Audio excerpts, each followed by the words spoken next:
Hello, good morning students. अपन पढ़ रहे थे परासरण, और परासरण में अपन ने परासरण दाब जो है वो पढ़ लिया था। और अब थोड़ा सा अपन आगे बढ़ाते हैं चैप्टर को। अपन आज पढ़ेंगे प्रतिलोम परासरण।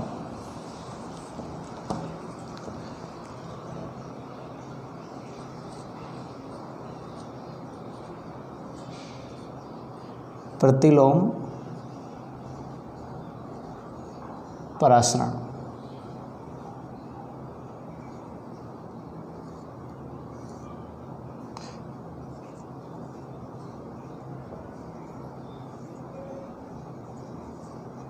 Reverse osmosis. तो रिवर्स ऑस्मोसिस जो है उसका प्रोसेस मैं आप लोगों को बता देता हूँ। एक्चुअल में रिवर्स ऑस्मोसिस होता क्या है, ठीक है।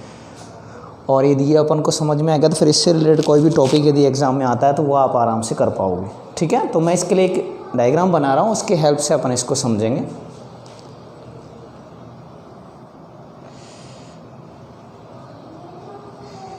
ये जैसे एक पात्र है अपने पास में,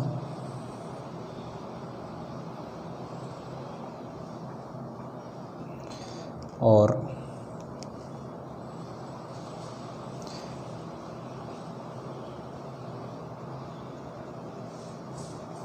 इसमें वही कल वाली जो सिचुएशन है उस तरह से अपन ने क्या कर रखा है, सेपरेशन कर रखा है। यानी कुछ इस तरह से आपके पास में कंडीशन रहेगी। यहाँ मैंने आपसे कहा था कि एक घटक है, यानी आप यहाँ कह सकते हो शुद्ध जल,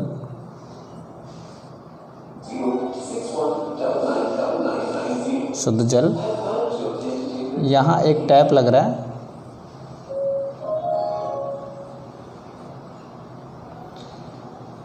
नल लग रहा है।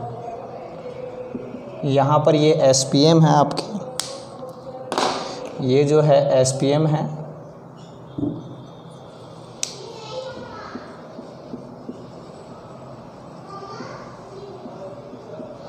ये एसपीएम है आपकी, और यहाँ पर बी घटक है, यानी कि H2 प्लस NaCl। क्लियर है। अब देखिए, जैसे परासरण की जो प्रक्रिया है वो कैसे चल रही है कि ये जो जल है ये किधर आएगा, इधर। शुद्ध विलायक किधर जाएगा, इधर जाएगा। क्लियर है चीज़। परासरण की प्रक्रिया नॉर्मल चलेगी। तो फिर हमने क्या किया, यहाँ दाब लगाया, और हमने इतना दाब लगाया कि ये परासरण की प्रक्रिया रुक गई। ये परासरण की प्रक्रिया क्या हो गई, रुक गई। यानी कि हमने क्या किया, इतना दाब यहाँ से लगा दिया कि ये जो इधर से जिस गति से ये आ रहा था वो क्या हो गई, रुक गई। यानी इधर का जल इधर रह गया, इधर का इधर रह गया। तो उसे हमने क्या कहा था, परासरण दाब। परासरण दाब। लेकिन हमने क्या किया कि ये जो परासरण दाब लगाया है इसकी मात्रा और बढ़ा दी। इसकी मात्रा क्या कर दी, और बढ़ा दी। अब इसकी मात्रा और बढ़ाएंगे तो यहाँ से देखिए NaCl के पार्टिकल्स तो जाएंगे नहीं, क्योंकि एसपीएम का कार्य क्या होता है, अर्धपारगम्य झिल्ली का कार्य ये होता है कि वो विलायक के कणों को तो अपने अंदर से पास होने दे सकती है, लेकिन विलेय के कणों को नहीं। तो यहाँ पर विलायक कौन है, H2O, और विलेय कौन है, NaCl। तो यहाँ से अब ये दो घटक है, इसमें से किसके, विलेय के कण किधर चले जाएंगे, इधर चले जाएंगे।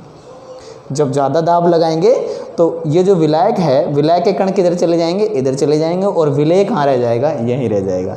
यानी कि NaCl आपका यहाँ रह जाएगा, और जल जो है वो कहाँ जाएगा, यहाँ आ जाएगा, और इसको हम क्या कर लेंगे, बाहर एक्सट्रैक्ट आउट कर लेंगे। ये जो प्रक्रिया है स्टूडेंट्स, ये काम आती है, ये काम आती है समुद्री जल के, समुद्री जल के विलवणीकरण में।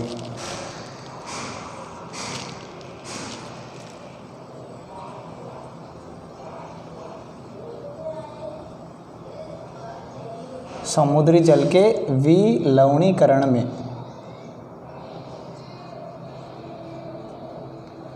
उपयोग किया जाता है। किसका? प्रतिलोम परासरण का। समझ में आ गई क्या आप लोगों के बात? तो प्रतिलोम परासरण, परासरण किधर होगा? इधर। और हम अधिक दाब लगा के परासरण को किधर कर दे? वापस इधर कर दे, तो वो क्या हो गया? प्रतिलोम परासरण। ठीक है स्टूडेंट, इसकी मैं परिभाषा लिख रहा हूँ आप लोगों को। यदि स्थिति अपन ने ये कर दी कि यदि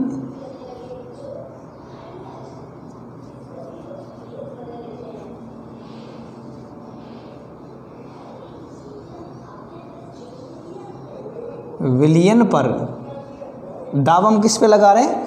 विलयन पे। दाब किस पे लगा रहे हैं? विलयन पर। विलयन पर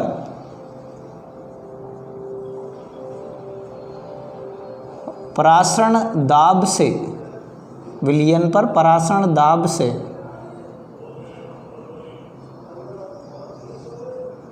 अधिक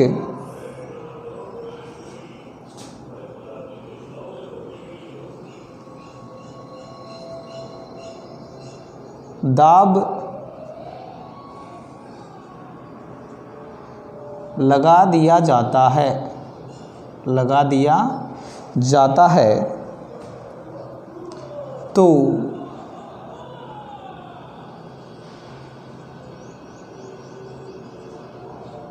परासरण की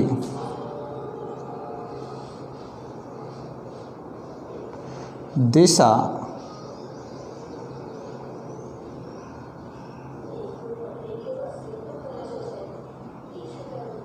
बदल जाती है,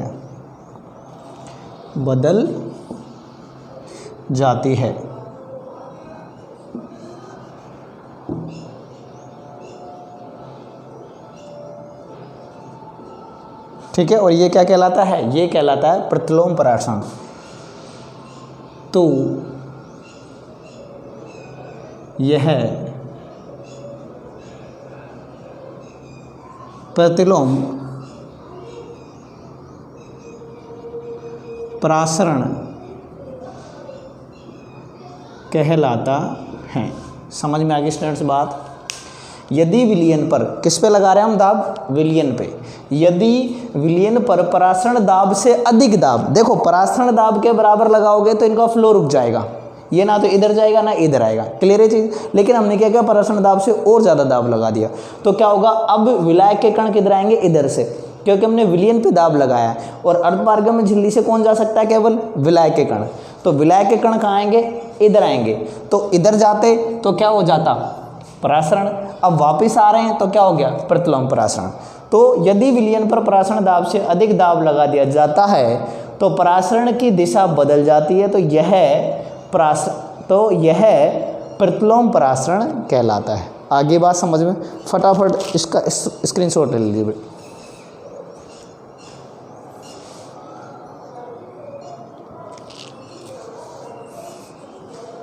ठीक है स्टूडेंट्स, अब देखिए आगे देखते हैं अपन इसमें। देखिए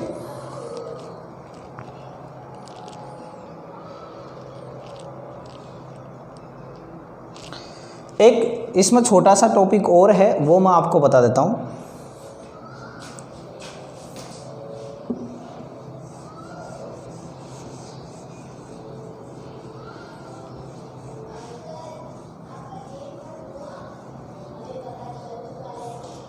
देखिए मैं यहाँ हेडिंग डाल रहा हूँ उसके अलग से।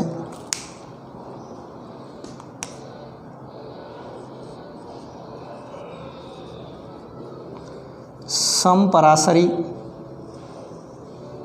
इसको बोलते हैं आइसोटोनिक,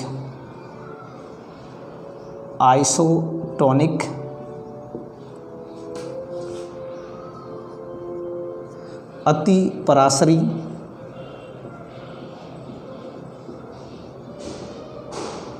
इससे बोलते हैं हाइपरटोनिक,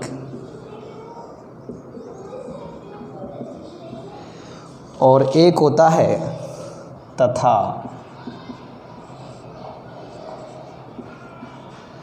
अल्प परासरी यानी कि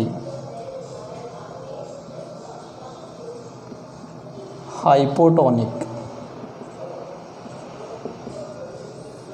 ये एक टर्म है, ये आप लोग थोड़ा सा समझ लीजिए। दिख तो रहा है ना ये।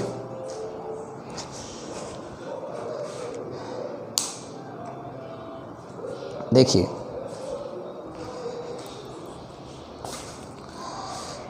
मैं बता रहा हूँ एक एक करके। मैं सबसे पहले समपराश्री जो है इसको डिफाइन कर रहा हूँ, ठीक है। देखिए मैं पहले इसको समझाता हूँ, समझ लो। जैसे अपने पास में ये पात्र था,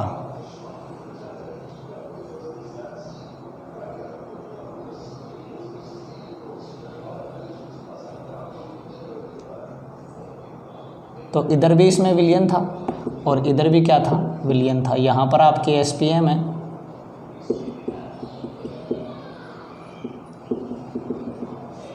ठीक है। तो देखिए यदि इस विलयन का परासरण दाब और इस विलयन का परासरण दाब क्या हो जाए, बराबर।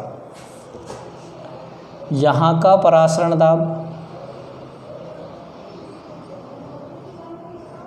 परासरण दाब ऑफ ए इक्वल टू, ये ए हो गया आपका, ये बी हो गया, परासरण दाब ऑफ बी। यदि कंडीशन ये है स्टूडेंट्स, जो आपका पात्र है उस पात्र में दोनों तरफ एसपीएम के दोनों तरफ, एसपीएम के दोनों तरफ यदि परासरण दाब क्या है, समान है, तो उसको हम क्या बोलेंगे, समपरासरी विलयन। यानी कि वे विलयन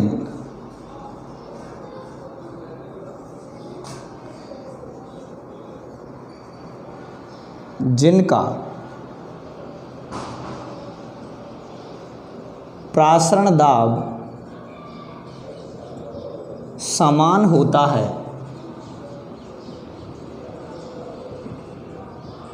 समपरासरी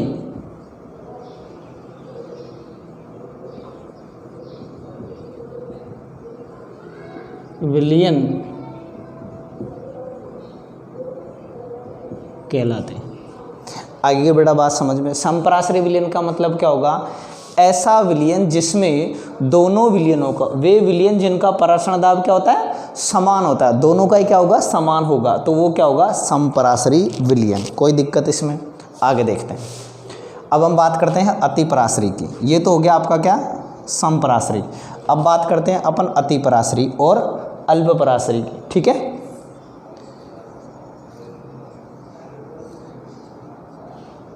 विलयन में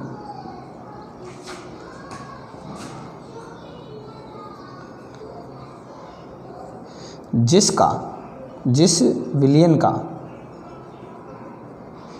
विलयन में जिस विलयन का, दो विलयन होंगे, विलयनों में लिख सकते हो आप, विलयनों में जिस विलयन का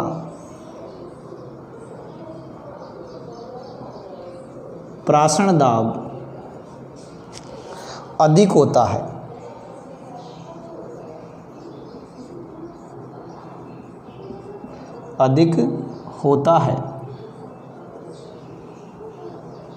अति परासरी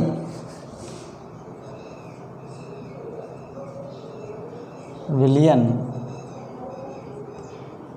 कहलाता है। क्लियर है? जिसका दाब अधिक होगा वो क्या होगा, अतिपरासरी, तथा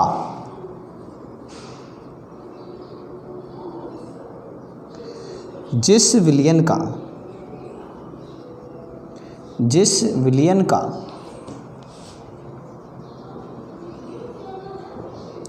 परासरण दाब, जिस विलयन का परासरण दाब निम्न या कम होता है, क्या कहलाएगा, अल्प परासरी विलयन कहलाता है। समझ में आ गई बेटा बात मेरी? यदि अपने पास में दो विलयन हैं और दोनों विलयनों का क्या है, वे विलयन जिनका क्या होगा, परासरण दाब दोनों का ही क्या है, समान हैं तो वो क्या होगा, समपराशरी। लेकिन हमारे पास 2 विलयन और उनमें से 1 विलयन है, उसका परासरण दाब क्या है, ज़्यादा है, तो वो क्या होगा, अतिपराशरी। और जिसका परासरण दाब क्या होगा, कम होगा, वो क्या कहलाएगा, अल्पपराशरी। ठीक है, फटाफट इसका स्क्रीनशॉट ले लीजिए।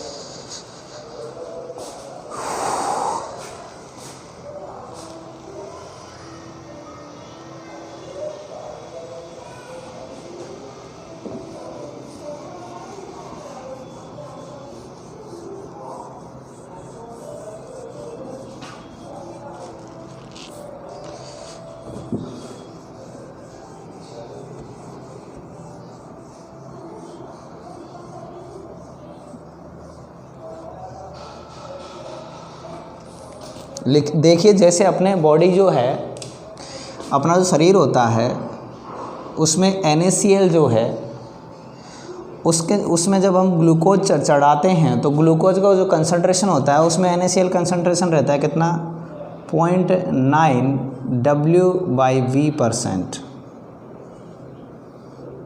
समझ रहे हो कि इस बात को, कितना रहता है,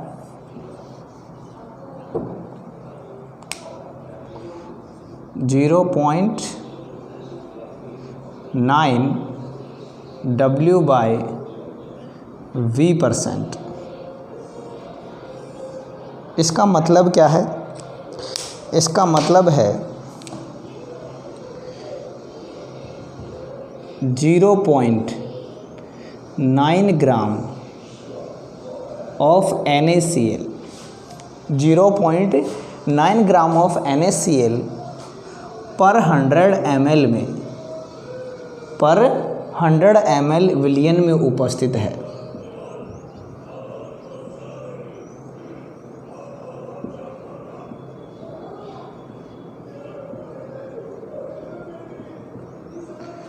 समझ में आई ये बात, समझना इस चीज़ को अच्छे से। हम ये ग्लूकोज चढ़ा रहे हैं, उसका कंसंट्रेशन जो उसमें NaCl का वो क्या है, 0.9 W भार आयतन प्रतिशत। क्लियर है चीज़। इसका मतलब ये हुआ कि 0.9 ग्राम ऑफ NaCl कितने में है, 100 ml ऑफ वाटर में। क्लियर है चीज़। अब देखिए, बोर्ड के एग्जाम में कभी कभी क्या क्वेश्चन आता है, या आपके टारगेट में भी आ जाता है, कभी कभी ऐसे क्वेश्चन आता है कि यदि RBC, लाल रक्त कणिका, RBC को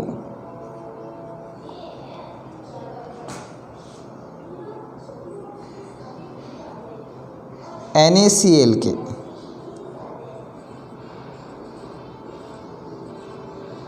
अधिक सांद्रित या इससे ज़्यादा सांद्रित, अधिक सांद्रित विलयन में रखेंगे तो क्या होगा। अब होगा क्या, देखिए, अपने पास में NaCl का विलयन है,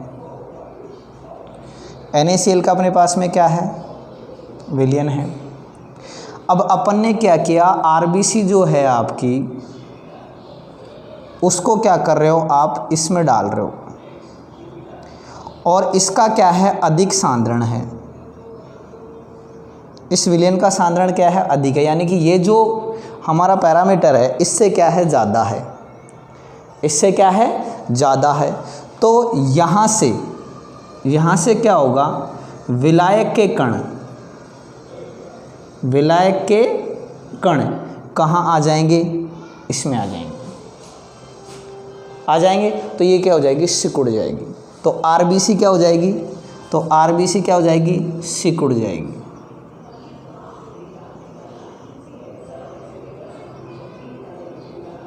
समझ में आई बात, क्लियर है चीज़। और यदि 2 कंडीशन, ये तो हो गई A, यदि मैं B कंडीशन की बात करूं तो B कंडीशन क्या है, यदि NaCl का जो विलयन है उसका सांद्रण क्या है, निम्न, उसका सांद्रण क्या है, निम्न है, और अब हम इसमें आरबीसी को डालते हैं तो क्या होगा, अब निम्न से किधर जाएगा, अधिक सांद्रण की ओर, क्या विलायक के कण, क्या जाएंगे, विलायक के कण, विलयन के निम्न सांद्रण से विलयन के अधिक सांद्रण की ओर जाते हैं, क्या विलायक के कण, यही परासरण है।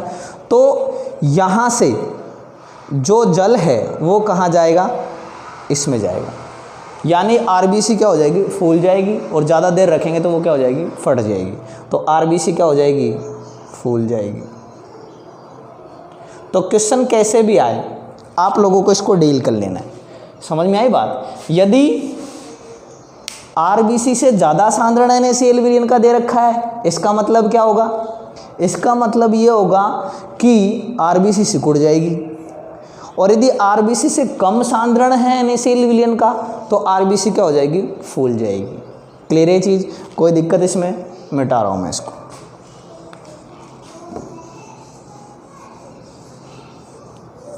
ग्लूकोज चढ़े जब आप देखा करो वहाँ पे, ठीक है, आपके तो चलो नहीं चढ़े, भगवान नहीं चाहे आप हॉस्पिटल जाओ, बाकी कभी ऐसा मौका मिले आपको जाने का तो वहाँ देखना कि ग्लूकोज की जो बोतल होती है उस पर पीछे ये लिखा हुआ रहता है, ठीक है। चलो आगे बढ़ते हैं। अब हम एक नया टॉपिक जो है वो पढ़ेंगे इसमें, और वो टॉपिक जो है आपको थोड़ा अच्छे से समझना पड़ेगा क्योंकि टॉपिक थोड़ा अच्छा है और आगे भी काम आएगा आपके। तो मैं टॉपिक बता रहा हूँ आपको, वांट ऑफ गुणांक। टॉपिक का नाम है वांट ऑफ गुणांक।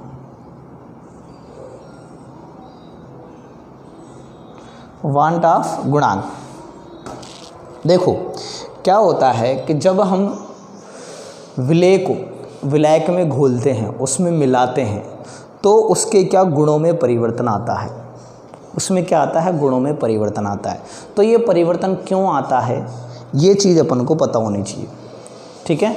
परिवर्तन आने का कारण है, परिवर्तन आने का क्या कारण है वो चीज़ मैं आप लोगों को समझा रहा हूँ। देखिए, जैसे आपने NaCl है, इसका 1 मोल मिलाया, कितना मिलाया, यहाँ पर क्या है, ये 1 मोल है, इसको आपने क्या किया, जल में मिलाया। क्लियर है चीज़। अब 1 मोल मिलाया है तो आपके हिसाब से 1 मोल ही तो आपको विलयन प्राप्त होगा, बस यहीं पे प्रॉब्लम है। यहाँ जब जाएगा ये तो Na+Cl-, यानी 1 मोल तो क्या हो गया, Na आयन, और 1 मोल क्या हो गया, Cl- आयन, यानी कि यहाँ टोटल मोल कितने थे, 1 मोल। यहाँ टोटल मोल कितने हो गए, 2 मोल। समझ में आ रही है कि ये बात। जब हमने विलेय को डाला था तो मोल था 1, और जब वो विलयन में मिल गया तो मोल कितने हो गए, 2। आ गई ये बात समझ में, क्लियर है कि ये चीज़, बस यही डिफरेंस लाएगी। क्योंकि हम गणना किस हिसाब से करना चाह रहे हैं, 1 मोल के हिसाब से, लेकिन वास्तव में परिणाम किस हिसाब से आएगा, 2 मोल से। क्योंकि अणु संख्या गुण धर्म का मतलब होता है वो अणुओं की संख्या पर निर्भर करता है, वो इस बात पर निर्भर नहीं करता कि वो NaCl यौगिक है या Na आयन है या Cl आयन है। उसको तो इस चीज़ से मतलब है कि कण कितने हैं। तो यहाँ कण 1 था, यहाँ अणु क्या था, 1 था, यहाँ कितने हो गए, 2 हो गए। तो वो तो क्या होगा, प्रभावित होगा, क्योंकि अणु संख्या गुण का मतलब क्या है, अणुओं की संख्या घटेगी बढ़ेगी, तो अणु संख्या गुण भी क्या होगा, घटेगा या बढ़ेगा। आगे बात समझ में। तो इसी तरह अणु संख्या गुण जो है वो क्या होता है, यहाँ परिवर्तित हो जाता है। दूसरा एग्जाम्पल बताता हूँ मैं आप लोगों को। जैसे आपके पास में एसिटिक अम्ल के 2 मोल है, जब इनको आपने जल में मिलाया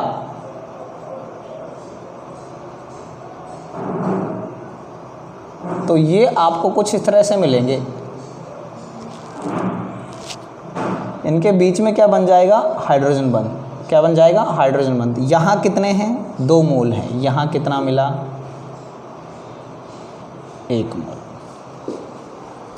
देखिए यहाँ कितने हैं, 2 मोल है। गणना अपन किस हिसाब से करेंगे, 2 मोल के हिसाब से, लेकिन गणना में अंतर आएगा। क्यों, क्योंकि हमको विलयन में तो क्या मिल रहा है, 1 मोल ही मिल रहा है। दोनों ने हाइड्रोजन बंध बना के और क्या कर लिया, संयुग्मन कर लिया, संयोजन कर लिया।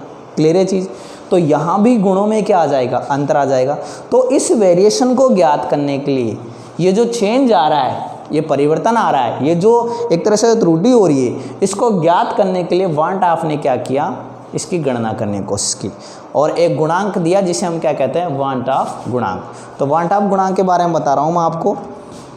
यदि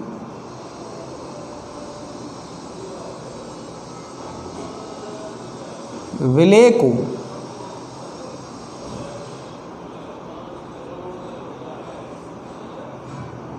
विलायक में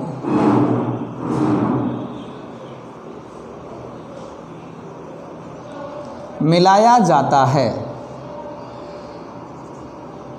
यदि विलेय को विलायक में मिलाया जाता है तो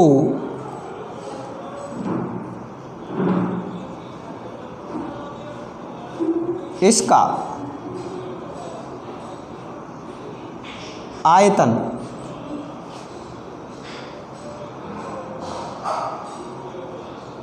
संगुणन या संयोजन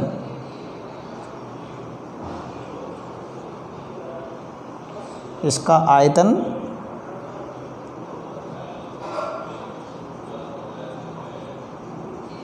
संगुणन या इसको बोल सकते हैं हम संयोजन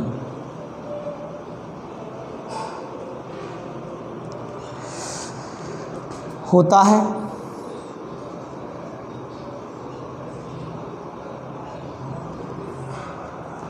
तो विलयन में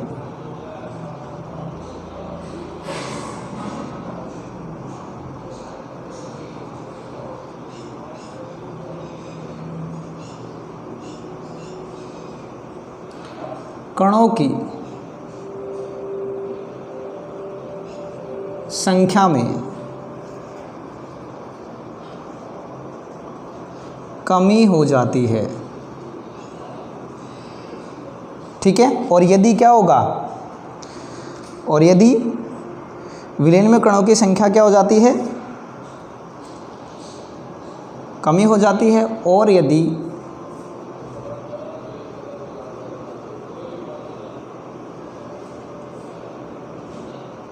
वियोजन होता है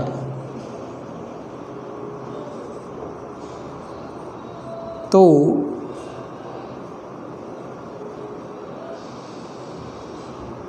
कणों की संख्या में वृद्धि हो जाती है, वृद्धि हो जाती है, जिसके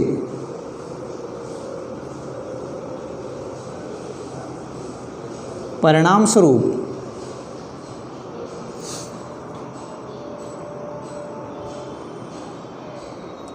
अणु संख्या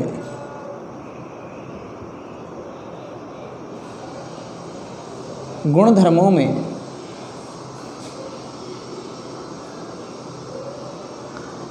परिवर्तन हो जाता है, ठीक है। क्या होगा, जब हम विलेय को मिलाएंगे, यदि विलेय में हम विलायक को मिलाते हैं, यदि विलेय को हम क्या करेंगे, विलायक में मिलाएंगे, तो इसका आयतन क्या होगा, या तो संगुणित होगा। तो संगुणित होगा तो क्या हो जाएगा, कणों की संख्या में कमी हो जाएगी। और यदि वो क्या हो जाएगा, वियोजित होगा, तो कणों की संख्या में वृद्धि हो जाएगी। देखो यहाँ पर क्या हो रहा है, वियोजन, यहाँ पर क्या हो रहा है,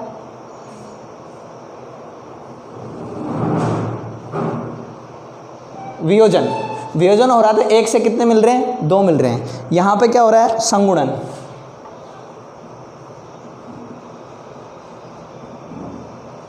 तो यहाँ कितने मिल रहे हैं, 2 से क्या मिल रहा है, 1 मिल रहा है। तो जब कणों की संख्या में परिवर्तन हो रहा है तो गुणों में भी क्या होगा, परिवर्तन होगा। तो इसको क्या किया, वान ट ऑफ ने गुणित करने की कोशिश की और उस आधार पर उन्होंने क्या किया, कुछ नियम दिया तो उन्होंने क्या किया, इसको ज्ञात करने के लिए तो वांट ऑफ ने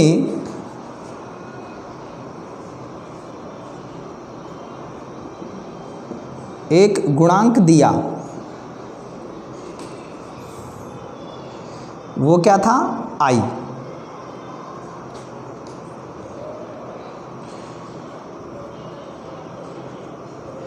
जिसके द्वारा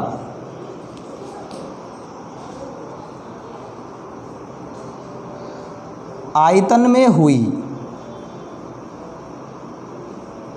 वृद्धि या कमी की गणना की जा सकती है। उन्होंने क्या किया, वांट ऑफ ने एक गुणांक दिया आई, इसे हम बोलते हैं वांट ऑफ गुणांक। इसको हम क्या बोलते हैं, वांट ऑफ गुणांक। और इसके आधार पे हम क्या कर सकते हैं, जो संयोजन या वियोजन के कारण जो आयतन में परिवर्तन आया है उसकी हम गणना कर सकते हैं। तो एक सूत्र है कि आई बराबर, यानी वांट ऑफ गुणांक बराबर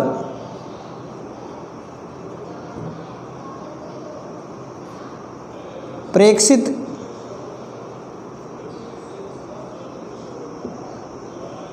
अणुसंख्यक गुणधर्म बटे सैद्धांतिक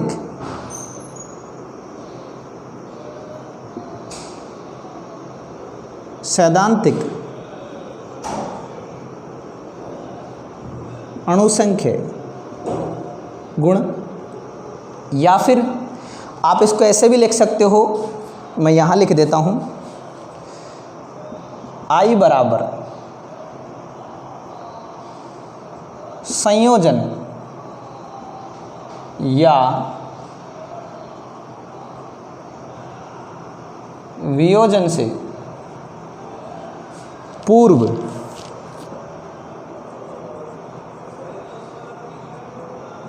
के कणों की संख्या, नहीं,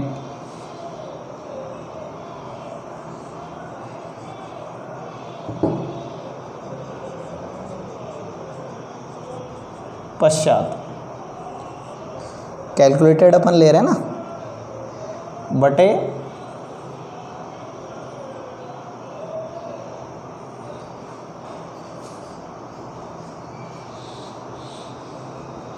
संयोजन या वियोजन से पूर्व कणों की संख्या। देखिए, यदि अपन को वांट ऑफ गुणांक निकालना है तो अपन क्या सूत्र लगाएंगे, प्रेक्षित अणुसंख्य गुण बटे सैद्धांतिक अणुसंख्य गुण।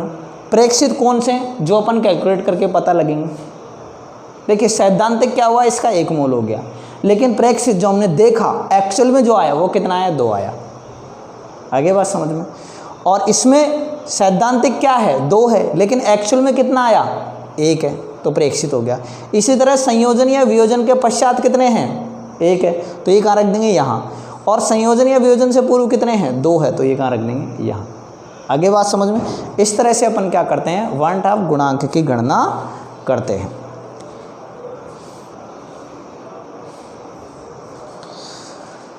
तो आप इसका स्क्रीनशॉट ले लीजिए। और आज इतना ही पढ़ाएंगे स्टूडेंट्स, आगे इसको और अपन डिस्कस करेंगे। Thank you.